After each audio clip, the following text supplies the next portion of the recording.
meus queridos seguidores, é um prazer estar aqui com vocês novamente e desta vez eu irei compartilhar com vocês um sonho profético que o pastor Dana, que já estivemos aqui falando sobre um sonho profético dele há um tempo atrás, ele teve outro sonho, ele tem tido alguns outros sonhos e esse eu achei muito importante, onde ele fala sobre o Congresso, as eleições de 2020 e a família Biden. Vou deixar o link do vídeo oficial em inglês abaixo na descrição para que vocês também estejam assistindo e tirando as suas conclusões. Ele diz assim: Olá, bom dia pessoal, é terça-feira, 20 de outubro. Ontem à noite tive a compilação de um sonho que tive nos últimos dias. Começou por volta do dia 17 e 18 de outubro, e esse chamou minha atenção, especialmente porque estamos tão perto da eleição.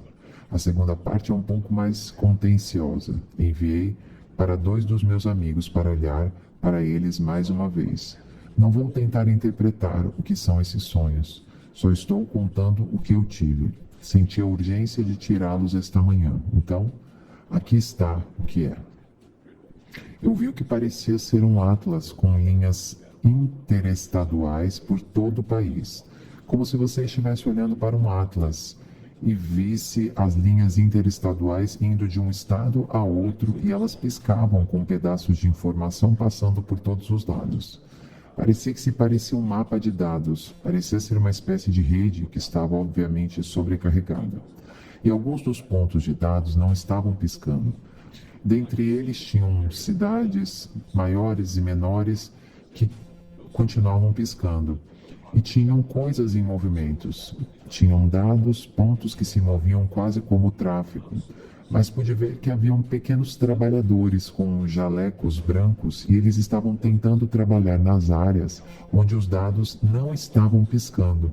E pude ver martelos. E vi alguns homens com laptops e vi pessoas tentando descobrir os detalhes minuciosos do porquê este ponto estava piscando muito forte ou muito rápido, e eu pude ver as áreas esquentando. Também pude ver que havia muita preocupação com os circuitos, achando que eles poderiam esquentar. Foi o que eles disseram, que esses circuitos iriam esquentar e se esquentar iriam fritar se não desacelerasse o sistema. E de repente, da costa oeste, começando por Washington, Oregon, Califórnia, houve grandes flashes. Então, vi uma fumaça nos pontos de dados que pareciam representar aquelas cidades maiores. E eles pararam no lado oeste de Mississippi. Então, começou do início da costa e foi para a margem do rio Mississippi. Eu não estava vendo explosões, eu não estava vendo bombas. Eu estava vendo como os sistemas desligando, porque estavam tão quentes e conforme o sistema se aproximava das cidades maiores, ele ficava mais e mais rápido. E quase em segundo plano do meu sonho, eu podia ouvir isso como um sinal de alerta. E os homens de jaleco estavam trabalhando incansavelmente para consertar isso, mas eles não conseguiram colocar o sistema online novamente. Então, ao invés disso, eles estavam tentando redirecionar esse sistema para dar a volta na cidade. As grandes cidades ainda estavam enviando nuvens de fumaça. Era como nos filmes de faroeste antigo, era quase como se os pontos de dados estivessem sendo enviados com informações sobre o que havia acontecido lá. Eu não vi índios americanos nativos, não vi nada parecido, ou pessoas fumando, mas parecia que havia algo interrompendo a fumaça. E então havia um relógio de contagem regressiva que não estava no início, mas agora, do outro lado do rio Mississippi, havia um relógio de contagem regressiva. E ele estava digitalizando 10, 9, 8, 7, 6, 5, 4, 3, 2, 1. Quando chegou ao 1, o lado leste do meio oeste começou a ter os mesmos pontos de inflamação. E as cidades começaram a queimar. E os circuitos fritaram. E eu podia ouvir aqueles homens gritando que o sistema estava subindo, subindo, subindo. Então eles gritaram: está caindo, está subindo, está descendo, os circuitos vão fritar, os circuitos vão fritar. Então havia esses pontos de inflamação e a fumaça visível. Mas quando os flashes alcançaram a Filadélfia, e esta foi especificamente a cidade que eu vi onde tudo isso estava acontecendo. A linha da rede, que era vermelha, parecia uma mangueira de incêndio que estava pulsando com luzes de LED dentro dela. Mas quando chegou a Filadélfia, a linha da rede estava piscando em vermelho para onde o sino da liberdade estava posicionado. Ele passou por debaixo do sino da liberdade, quando a pressão começou a aumentar, e foi como assistir a água em uma mangueira de incêndio. Ela apenas encheu e veio abaixo do sino da liberdade.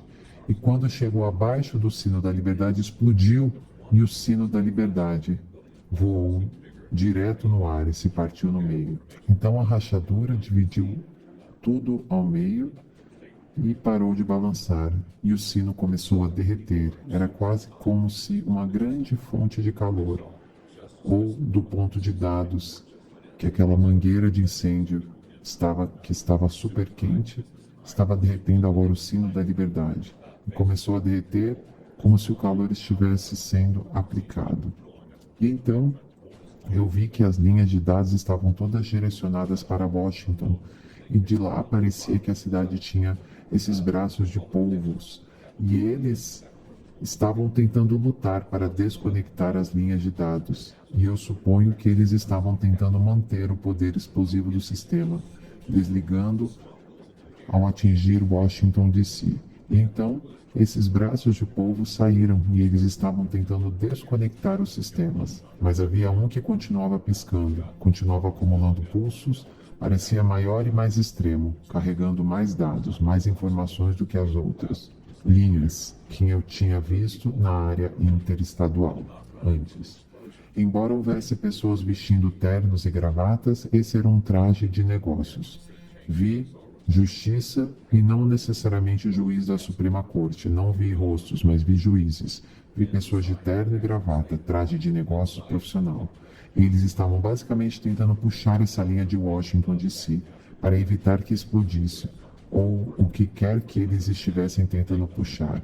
Esta linha para longe da cidade, sem um véu, sem sucesso. Essa coisa continuou funcionando e finalmente explodiu, porque todas as conexões iam para o prédio do Capitólio, que é exatamente para onde estava indo. E finalmente explodiu, e o edifício literalmente rachou ao meio. Então, eu vi o sino da liberdade rachar ao meio, e ele emitia uma enorme nuvem de fumaça. Conforme a fumaça foi para o ar, ela cria uma palavra escrita, e essa palavra era descoberta.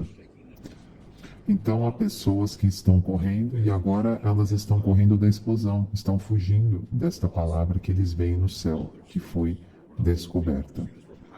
Então a cena mudou e eu vi a rotatória do Capitólio e um caixão fechado no meio dela.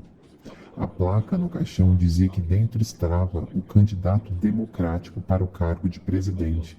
E havia um calendário pendurado em cima daquele caixão e tinha a data especificamente clara. Eu vi na primeira vez que vi uma data real, não em um calendário, mas no papel, que dizia 17 de dezembro. Essa data estava claramente explicada. E eu não vou dizer que alguém vai morrer no dia 17. Eu não vou voltar, eu não sei o que dizer sobre isso.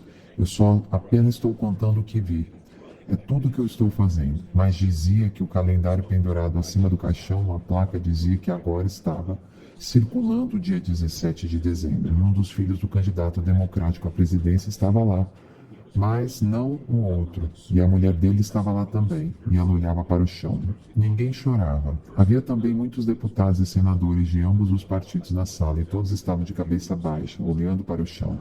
Eles estavam sacudindo-os violentamente, apenas fechando os punhos e sacudindo a cabeça violentamente. Também todos os sapatos não estavam nos pés, os sapatos estavam empilhados, como quando você anda na área da rotunda. Todos os sapatos estavam empilhados lá. Então todos esses congressistas, todos esses senadores estavam basicamente descalços. Havia um par de mulheres que tinham meias ou meias nos pés, quase como que uma meia calça nos pés, e todos os outros estavam descalços.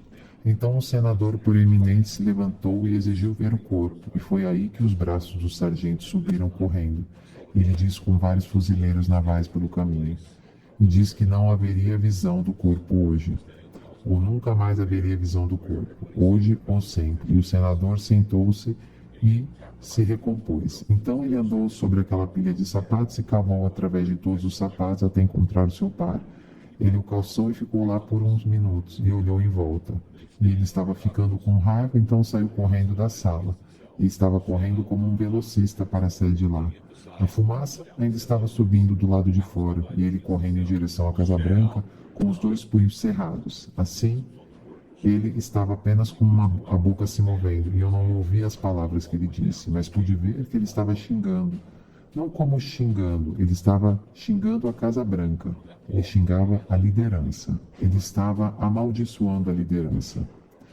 Não posso colocar as palavras exatas na boca dele, mas ele obviamente estava xingando. Ele estava chateado com o que estava acontecendo. Ele tinha a intenção de fazer algo para mudar. Então ele parou por um momento perto do monumento de Washington, olhou para trás, e quando ele olhou para trás, havia cerca de 20 a 25 pessoas que o seguiam, homens e mulheres, e eles estavam segurando os sapatos em suas mãos enquanto caminhavam. Então ele lhes disse para se apressarem, mas eles apenas continuaram seu ritmo, muito constante e quase cauteloso, para chegar até ele. Então ele zombou deles e da Casa Branca, e ele começou a correr em direção à Casa Branca o mais rápido que pôde. E neste momento eu vi o homem que eu tinha visto nos sonhos anteriores. Ele estava parado no lugar onde o presidente dá o estado do sindicato, endereço em que ele estava no corredor do Congresso, bem ali, onde todo mundo vê o presidente dar o discurso do estado do sindicato todos os anos. Então ele bateu no microfone. Era real, não era um SM58, era um microfone muito fino, muito profissional, que estava lá. Ele tocou no microfone 3 vezes e então ele declarou em uma voz muito alta que uma casa dividida contra si mesma não permanecerá. E ele enfatizou a palavra: uma casa dividida contra si mesma não permanecerá. E então ele empurrou o microfone para baixo, colocou a sua mão e empurrou por todo o caminho do pódio. Então ele caminhou até a porta no fundo da sala, e naquela parede havia um painel de provavelmente 25 ou 30 luzes, apenas com o seu interruptor. Então ele abaixou, um por um, as luzes do Congresso e aquele prédio naquela sala, e tudo foi apagado. E esse foi o fim do sonho. Eu tive esse sonho ao longo das últimas 3 ou 4 noites. Eu tive um às 12h15, o outro às 12h15 novamente, o outro por volta das 12h30. Acordei com uma urgência incrível para divulgar isso mais uma vez. Não vou dizer todas as coisas que acho que isso significa. Acho que estamos prestes a ver muita coisa revelada no Congresso. Acho que nas próximas 2 semanas veremos muito mais revelado sobre alguns de nossos líderes em ambos os lados. Mas tudo o que vi, com os pontos de dados, há coisas explosivas que estão acontecendo. Então estou compartilhando isso e pedindo que você ore sobre isso, peça por sabedoria, entendendo que toda vez que eu coloco um sonho, eu geralmente entendo que isso não é brincadeira. Eu normalmente pego três pessoas para tentar interpretar e me dizer o que significa um sonho. Eu não posso olhar para todos eles. E eu não olho para todos eles, mas todos eu estou dizendo. E eu acho que você sabe que estamos a 2 semanas da eleição hoje e há muita coisa acontecendo. Definitivamente nesse sonho e nos sonhos que tive ultimamente tem sido muito mais política e muito mais situações relacionadas a isso. Portanto, eu afirmo, não estou dizendo que haverá morte de Biden dia 17 de dezembro. Estou apenas dizendo que vi um caixão fechado com uma placa que disse que esse é o presidente democrático para presidente, ou o candidato democrático para presidente. Eu vi sua esposa e um dos seus filhos, não os dois. Isso é tudo.